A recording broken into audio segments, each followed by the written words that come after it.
Futbol tarixiga qarang. Real Madridda katta inqirozlar bo'lgan. Barsada moliyaviy qulash va United Fergyuson ketgach haligacha o'ziga kela olmayapti. Ammo bir klub bor, hech qachon butkul qulamagan, hech qachon pastga ketyapti degan panikaga tushmagan.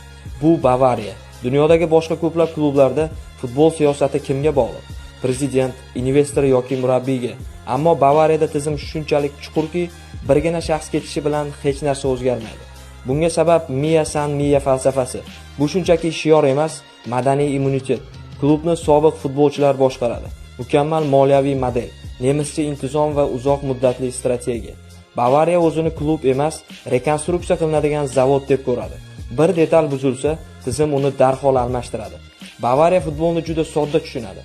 Bundesligadagi eng kuchli o'yinchilarni sotib olib, shu orqali raqobatchi klublarni zaiflashtiradi va ligadagi hukmronligini ushlab turadi.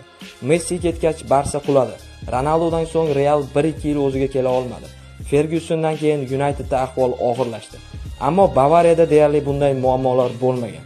Sababi tizim yulduzga qurilmagan. Yulduz tizimning bir bo'lagi xolos. Bavariya 2012-2020-yillar oralig'ida 8 karra ketma-ket chempion, 2020-yilda 6 ta sovrin yutdi.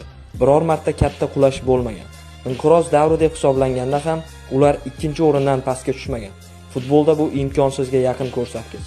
Futboldagi inqirozlarning asosiy sababi hissiyot, yulduzlar atrofida aylanish va qisqa muddatli rejalardir.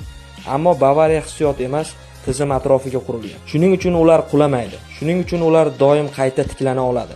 Shuning uchun ular futbol tarixidagi eng barqaror klublardan biri. Bu klubni tushunish, bu klubga muxlislik qilish, futbolni boshqacha ko'rishdek bir gap.